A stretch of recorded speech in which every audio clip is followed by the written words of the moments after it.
Morning students. इसके पहले की वीडियो में हम लोगों ने देखा था वाक्य विचार के अंतर्गत रचना की दृष्टि से वाक्य के प्रकार, जिसके अंतर्गत आप लोगों ने सरल वाक्य, संयुक्त वाक्य और मिश्रित वाक्य, ये 3 प्रकार के वाक्य थे जो कि रचना की दृष्टि से आते हैं। इसके बारे में आप लोगों ने अध्ययन किया था।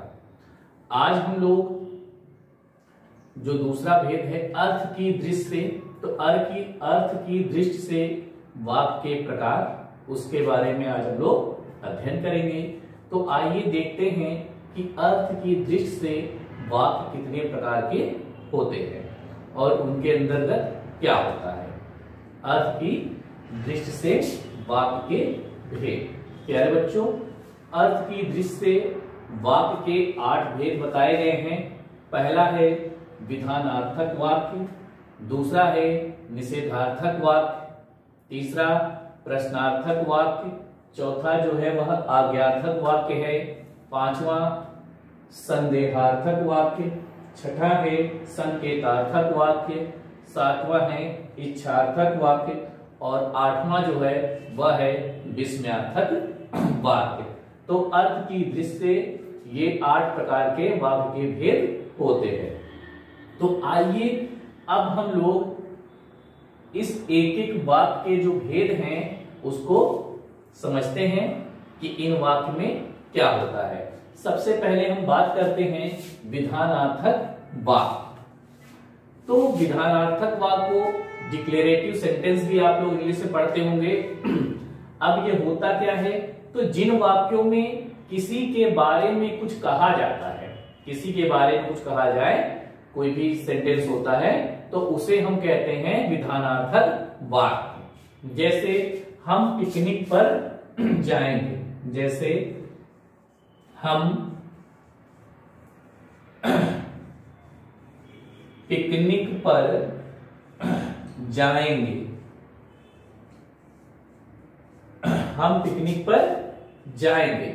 तो जाएंगे तो यह क्या है, आपका विधानार्थक वाक्य है। फिर से एक बात समझिएगा, जिन वाक्यों में किसी के बारे में कुछ कहा जाता है उन्हें विधानार्थक वाक्य कहते हैं। जैसे हम पिकनिक पर जाएंगे, तो यह क्या है, विधानार्थक वाक्य। कोई भी स्टेटमेंट्स है, कहा गया है यहाँ पर।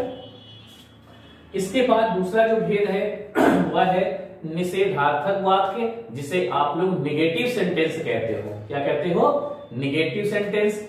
तो जिन वाक्यों में क्रिया का निषेध किया जाता है, कोई भी क्रिया होगी उसे मना किया जाए, निषेध किया जाता है, उन वाक्यों को निषेधार्थक वाक्य कहते हैं। जैसे यहां पर मत बैठो, यहां पर मत बैठो, यहां थूकना मना है, या हम पिकनिक पर नहीं जाएंगे। ठीक है, जैसे यहां पर क्या है, फूल तोड़ना मना है, फूल तोड़ना मना है। तो अब क्या है, ये निगेटिव सेंटेंस हो गया। या हम पिकनिक पर नहीं जाएंगे, अगर इस पे बात करते हैं, यहां पे नहीं लगा तो भी वो निगेटिव सेंटेंस हो जाता है। तो निषेध मतलब जो भी निगेटिव सेंटेंस, यहां पे एकदम बिल्कुल मनाही हो। जिन वाक्यों में क्रिया का निषेध हो, यानी क्रिया को नहीं करने के लिए कहा जाए कि फूल तोड़ना क्या है, मना है, ठीक है, तो उसे हम निषेधार्थक वाक्य कहते हैं। बात करते हैं हम नंबर 3 प्रश्नार्थक वाक्य, यानी इसमें कुछ प्रश्न वाली बात होगी। तो जिन वाक्यों में प्रश्न पूछा जाए उन वाक्यों को हम प्रश्नार्थक वाक्य कहते हैं। जहां पर कोई भी क्वेश्चन पूछा जाता है, कोई भी प्रश्न पूछा जाता है, तो वह क्या होता है, प्रश्नार्थक वाक्य कहलाएगा। जैसे तुम क्या कर रहे हो, जैसे तुम क्या कर रहे हो। ध्यान दीजिए, प्रश्नार्थक वाक्य के लास्ट में प्रश्नवाचक चिन्ह लगाना अनिवार्य होता है। ठीक है, इसका आप लोग विशेष रूप से ध्यान देंगे। नंबर 4 है आज्ञार्थक वाक्य, आज्ञा संबंधित है, कोई भी आज्ञा दिया जाए, ठीक है।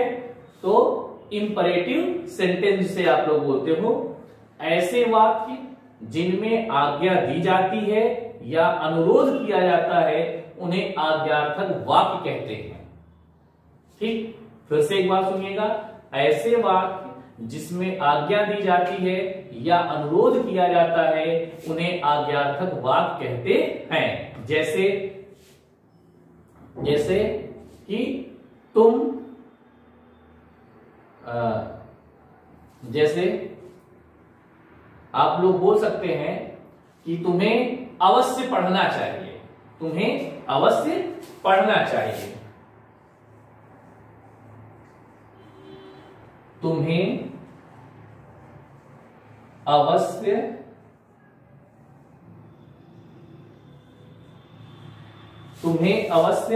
पढ़ना चाहिए,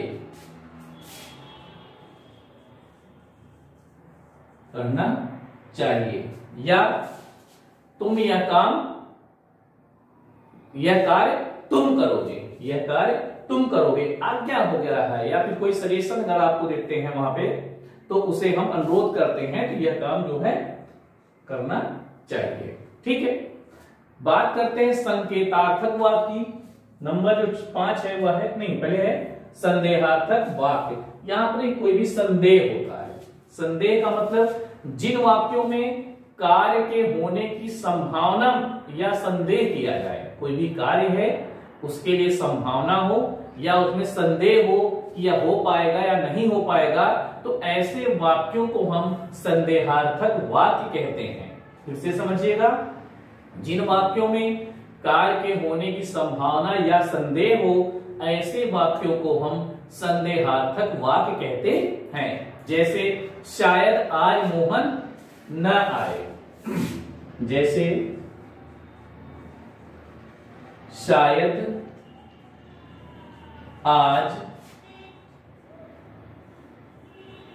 मोहन न आए। ठीक, तो यहां पर संभावना है, संदेह है, आएगा नहीं आएगा कोई कंफर्म नहीं है, तो शायद आज मोहन न आए, तो यहां पर संदेह व्यक्त की गई, संभावना व्यक्त हो रही है, तो ऐसे वाक्यों को हम लोग संदेहार्थक वाक्य कहते हैं। नंबर 6 है संकेतार्थक वाक्य, यानी यहां पर कुछ न कुछ संकेत किया जा रहा है, तो फिर इसको समझिएगा।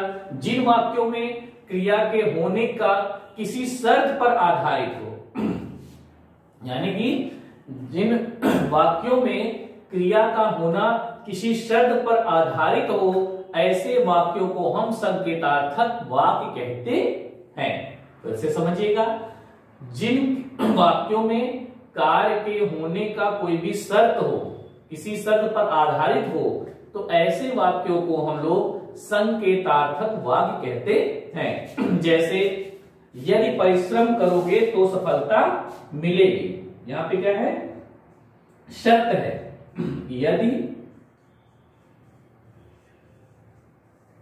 परिश्रम करोगे तो सफलता मिलेगी, तो सफलता मिलेगी।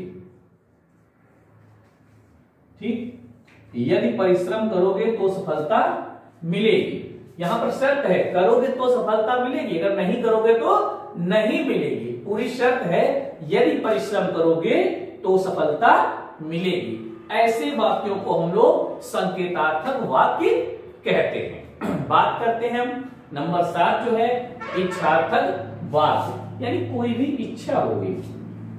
ठीक है, तो जिन वाक्यों में कोई भी इच्छा, आशा, शुभ कामना या भाव व्यक्त किया जाए उन्हें इच्छार्थक वाक्य कहते हैं। फिर से समझिएगा, जिन वाक्यों में कोई इच्छा, आशा, शुभ कामना या किसी भाव को व्यक्त किया जाए ऐसे वाक्यों को हम लोग इच्छार्थक वाक्य कहते हैं।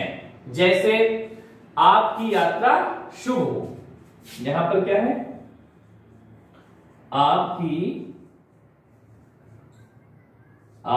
यात्रा शुभ हो, शुभ हो। कोई भी विश करना होता है, ठीक है, आपकी यात्रा शुभ हो। तो यहां पर देखिए कि इच्छा व्यक्त की जा रही, आशा है या शुभकामनाएं हैं, तो आपकी यात्रा शुभ हो। तो ऐसे वाक्यों को जहां पर इच्छा, भाव, आशा या शुभकामना व्यक्त की जाए, ऐसे वाक्यों को हम लोग इच्छार्थक वाक्य कहते हैं।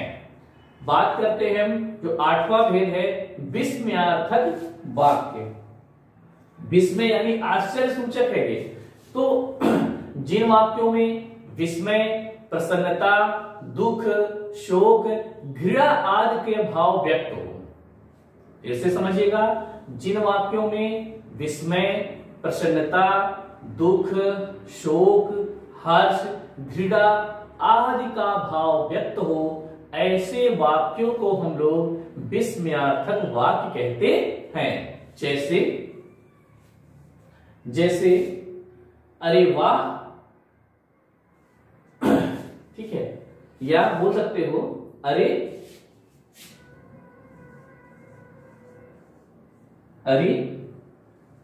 तुम्हें कैसे पता चला कि कितना बुरा एक्सीडेंट हो, या तुम्हें कैसे पता चला, अरे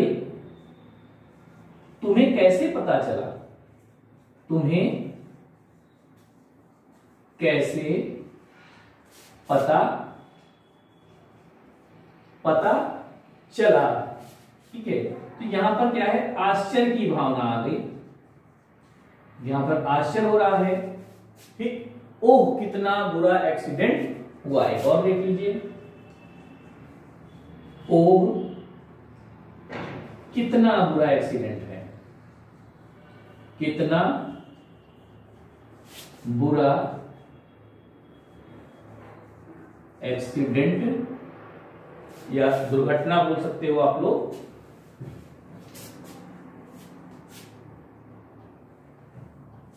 एक्सीडेंट ही बोलो,